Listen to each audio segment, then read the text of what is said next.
What if the most profitable crop you could ever grow is sitting in a seed catalog right now, completely overlooked, wildly undervalued, and available to anyone with a patch of soil and the courage to think differently?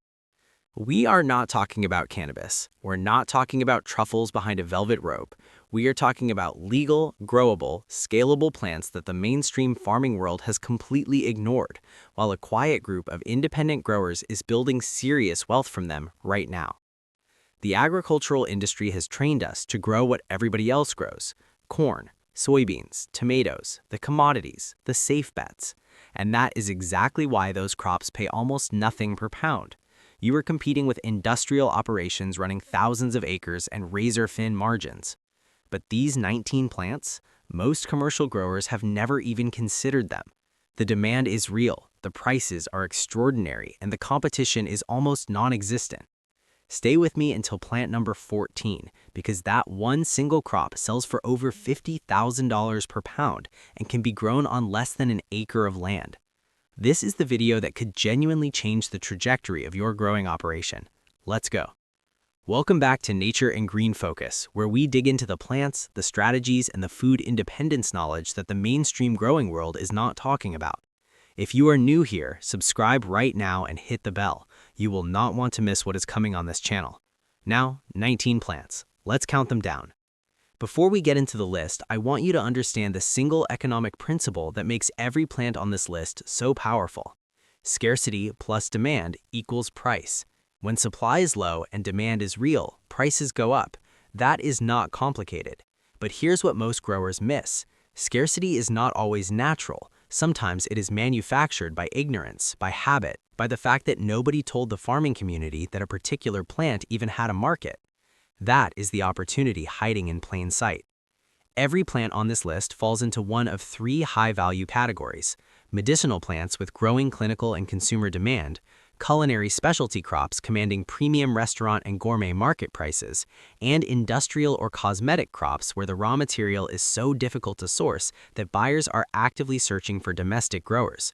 In all three categories, the math works the same way.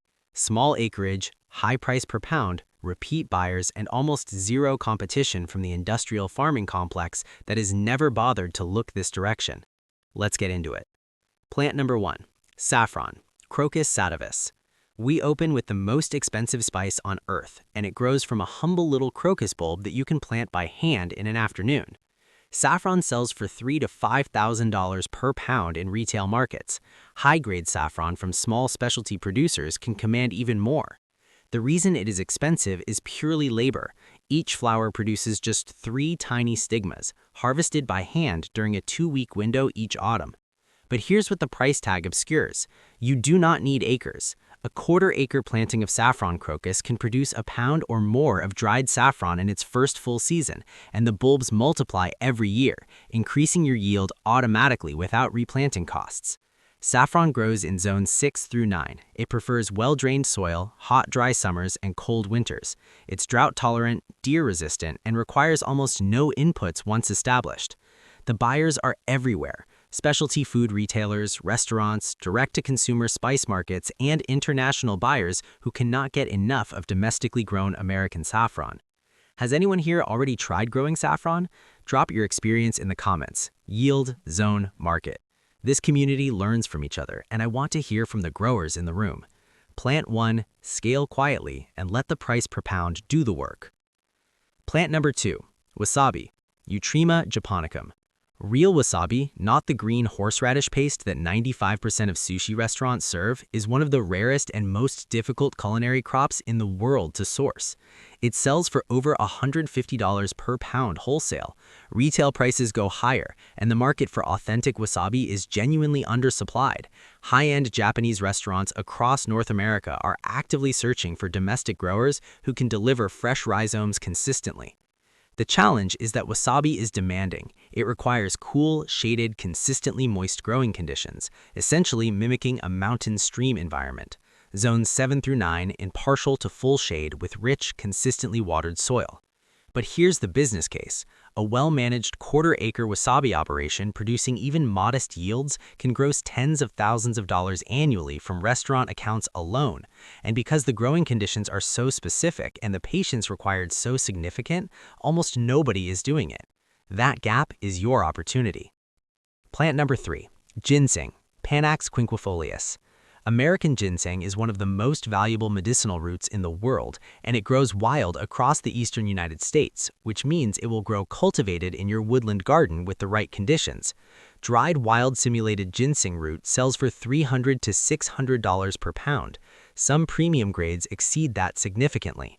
The roots take 5 to 10 years to reach harvestable size, but here's the business model that makes the waiting worthwhile. You stagger your plantings annually. Year 1, plant your first batch. Year 2, plant another. By year 5, you're harvesting your first crop, and from that point forward, you're harvesting every single year indefinitely. Ginseng grows in zones 3 through 7 in deep, well-drained woodland soil under 70 to 80% shade. It prefers the same habitat as wild ginseng, the north side-facing slopes and hardwood forests of Appalachian and Midwestern woodlands. Ginseng is a long game. Are you the kind of grower that thinks in decades or seasons? Drop your answer in the comments. I'm genuinely curious about the mindset of this community. The patience required is the exact reason the profits are extraordinary. Most people won't wait. That's your competitive advantage. And speaking of patience paying off, the next plant on this list has a harvest timeline that makes ginseng look fast, but the payoff is unlike anything else in specialty agriculture. Plant number 4, agarwood, Aquilaria malacensis. This one is going to stop some of you cold because the numbers don't seem real until you look them up yourself. Agarwood, also called oud, is a resinous heartwood that forms inside Aquilaria trees when they become infected with a specific mold. The resulting wood is the raw material for one of the most expensive perfume ingredients on Earth. High-grade agarwood sells for $10,000 to $100,000 per kilogram, depending on quality and origin. Oud oil distilled from agarwood sells for $30,000 per liter or more in Middle Eastern luxury markets. The trees take years to mature and the resin formation process must be induced, but techniques for doing so have become increasingly refined and accessible. Aquilaria trees grow in zones 10 through 12 in the US, but international operations in Southeast Asia, India, and the Middle East are demonstrating the commercial model clearly. This is a long-horizon, extraordinarily high-ceiling crop. Not for everyone, but for the grower willing to think in decades, there is almost nothing else in the plant world that competes with this ceiling price. Plant number 5, medicinal mushrooms, reishi, lion's mane, and chaga. Technically fungi rather than plants, but they belong on this list because the market is exploding and the entry barrier is remarkably low. Reishi mushrooms sell for $20 to $30 per pound dried. Lion's mane commands $15 to $25 per pound fresh at farmers markets and direct restaurant sales. Chaga, harvested from birch trees, sells for $25 to $40 per pound dried and is in enormous demand from the wellness and functional food industry. You can start a mushroom operation in a spare room, a shipping container, or a simple outdoor log setup. The startup costs are minimal, the learning curve is manageable, and the market is right in front of you. Health food stores, supplement companies, restaurants, and direct online sales. Mushroom growers, are you in the comments? What are you growing and where are you selling? Drop it below. This is the kind of real-world data that helps everyone watching. Plant number 6, vanilla, Vanilla planifolia. Vanilla is the second most expensive spice in the world after saffron, and almost all of it comes from Madagascar, creating a supply chain so fragile that a single cyclone season can send vanilla prices into the stratosphere. Pure vanilla sells for $200 to $600 per pound, depending on market conditions. During supply disruptions, prices have exceeded $600 per pound wholesale. Vanilla is a climbing orchid that requires a tropical or subtropical environment, zones 10 through 12 outdoors, or a heated greenhouse anywhere else. It requires hand pollination, since its natural pollinator does not exist outside its native Mexico. Each hand-pollinated flower produces one vanilla bean. The labor intensity is real, but so is the price. A small greenhouse vanilla operation selling cured beans directly to specialty bakers, chocolatiers, and home cooks can generate remarkable revenue from a surprisingly small footprint. Plant number 7, stevia, Stevia rebaudiana. The global sugar substitute market is worth billions, and stevia sits at the premium end of that market as the only truly natural zero-calorie sweetener derived directly from a plant leaf. Fresh stevia leaf sells for $3 to $5 per pound. Dried leaf commands $8 to $15 per pound from specialty buyers. Extracted stevia powder, processed from the raw leaf, sells for vastly more. Stevia grows as a tender perennial in zones 8 through 11 and as an annual in cooler climates.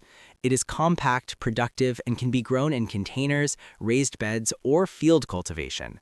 The buyers range from small food manufacturers and supplement companies to direct consumers who prefer to sweeten their own food with whole dried leaf. And here's the angle most growers miss entirely. Stevia transplants and starts sell for $3 to $6 each at farmers markets and garden centers. A single flat of stevia starts produced from cuttings, which root easily in water, can retail for $200 to $300. Scale that to multiple flats weekly, and the revenue from plant sales alone is significant before you harvest a single leaf. Plant number 7, turmeric, Curcuma longa. The turmeric market has transformed over the last decade. What was once an obscure Indian cooking spice is now a mainstream wellness ingredient, commanding premium prices in fresh, dried, and extracted forms. Fresh turmeric root sells for $4 to $10 per pound at farmers markets and health food stores. Dried and powdered turmeric commands $12 to $20 per pound from specialty buyers. And value-added products, turmeric tinctures, turmeric lattes, turmeric capsules, multiply the revenue per pound dramatically. Turmeric grows in zones 8 through 11 as a perennial and in cooler climates as an annual summer crop. It is low maintenance, highly productive, yielding up to 1 pound of fresh root per square foot under good conditions, and the rhizomes replant themselves, reducing your input costs every successive year. The demand is not slowing down. If anything, growing clinical interest in curcumin, the active compound in turmeric, is accelerating consumer adoption faster than domestic supply is responding. Interactive moment. Are you growing turmeric already? What are you getting per pound at your local market?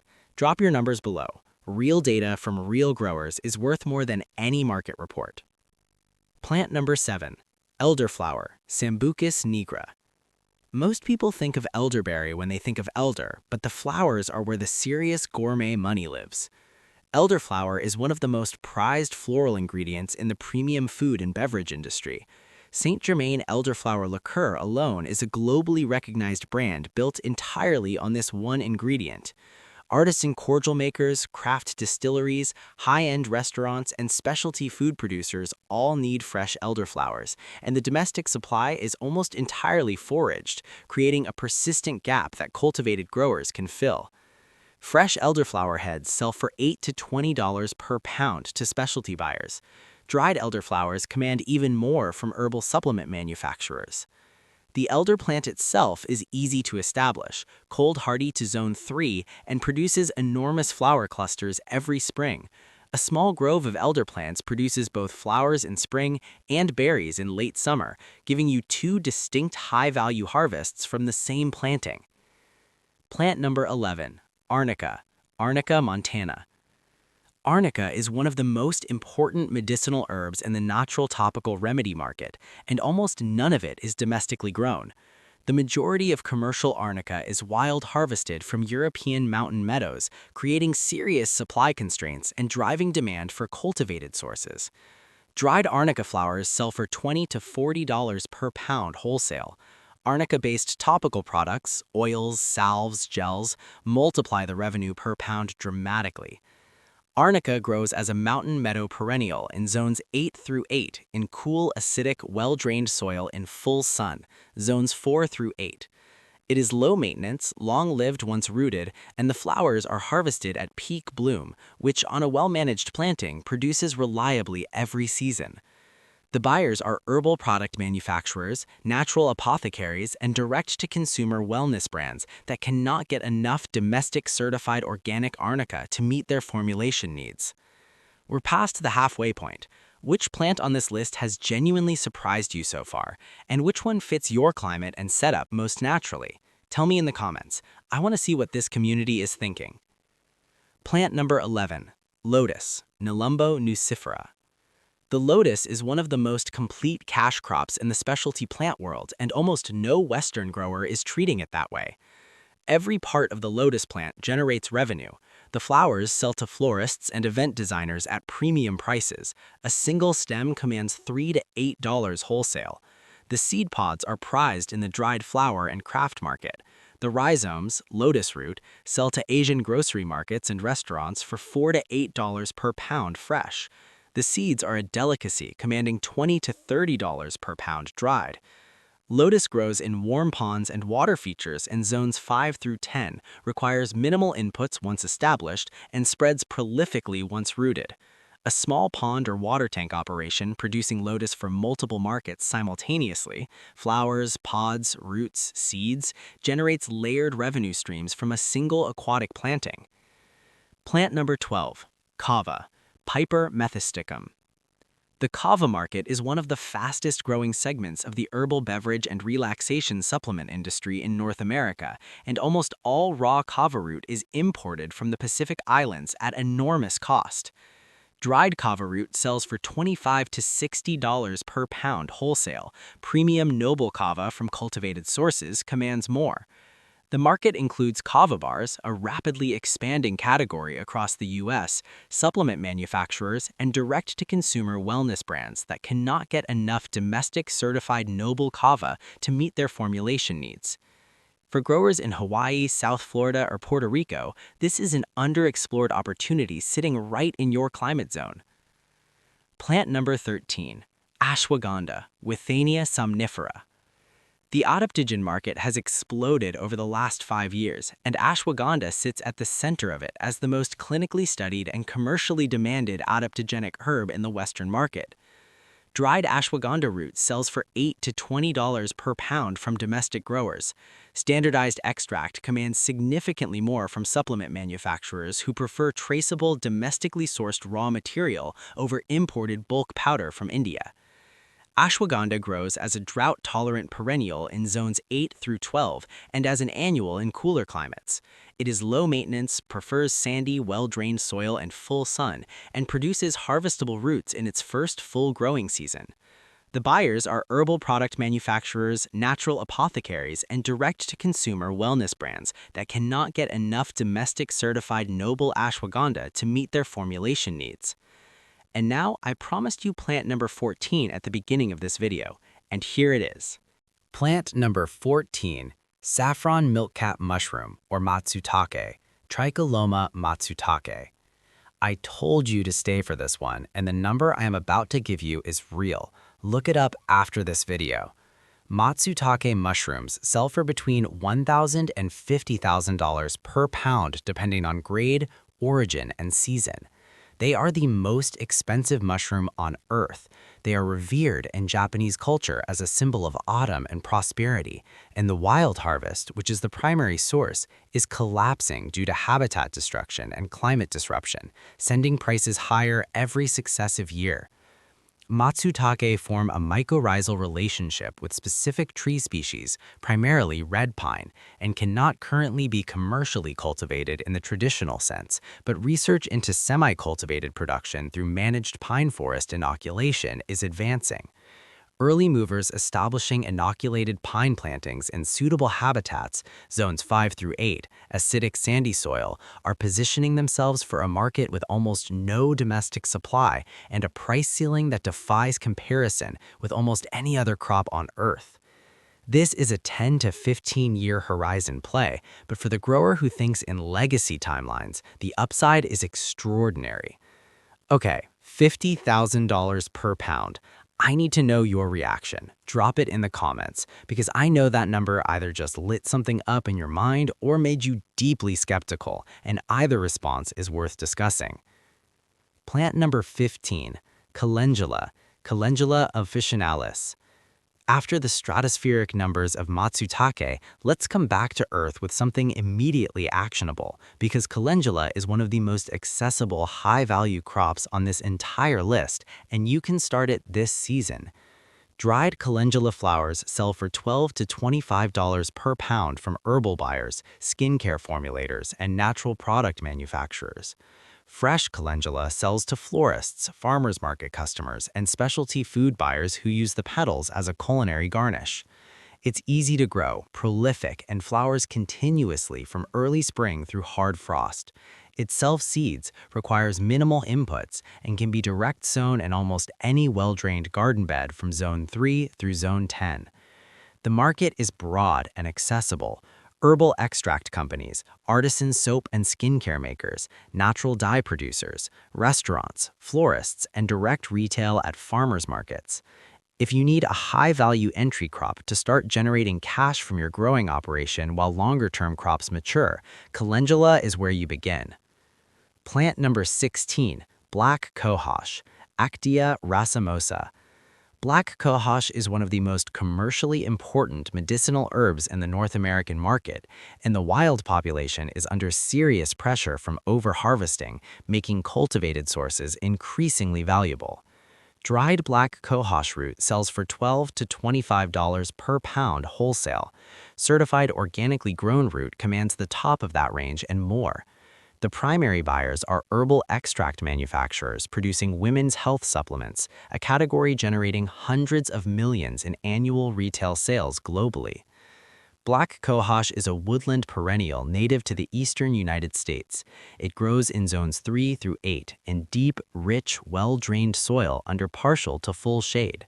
It takes 3 to 5 years to produce harvestable roots, but the plants are long-lived, low maintenance, and the roots increase in size and value every year they remain in the ground. For growers with woodland acreage, black cohosh represents an extraordinary opportunity to monetize shaded land that would otherwise produce nothing. Plant number 17, bamboo, Pilostachys spp. Bamboo is the fastest growing plant on Earth and one of the most overlooked commercial opportunities in American specialty horticulture. The markets are multiple and layered. Bamboo shoots sell as fresh culinary product to Asian restaurants and specialty grocers for $4 to $8 per pound. Bamboo poles sell to landscape contractors, garden designers, and DIY builders for significant premiums when locally sourced. Bamboo plants themselves, especially privacy screening varieties in large containers, retail for $50 to $200 per plant at garden centers. Running bamboo varieties spread aggressively and can be managed as a harvested crop.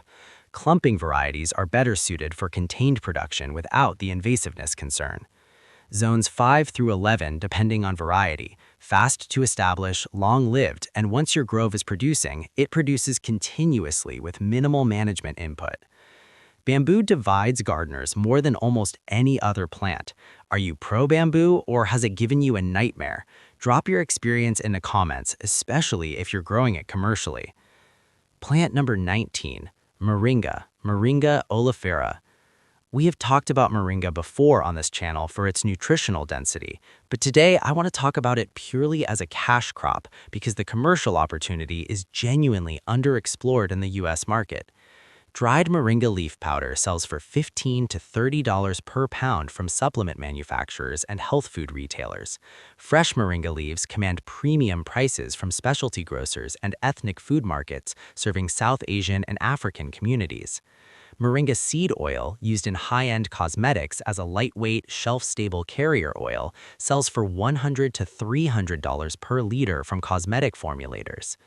In zones 9 through 11, moringa grows explosively, up to 15 feet in a single season, and can be coppiced repeatedly, producing fresh leaf harvests every 4 to 6 weeks.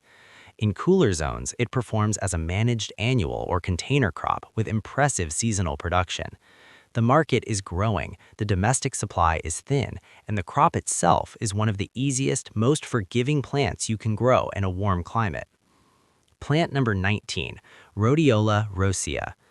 We close with the rarest, most cold-adapted, and arguably most undervalued adaptogenic herb in the entire specialty botanical market. Rhodiola rosea is a powerful adaptogen native to Arctic and subarctic regions, Siberia, Scandinavia, the High Alps, Alaska. The root contains rosavins and solidicides, compounds studied for stress resilience, cognitive performance, and fatigue reduction that have driven explosive demand in the premium supplement market.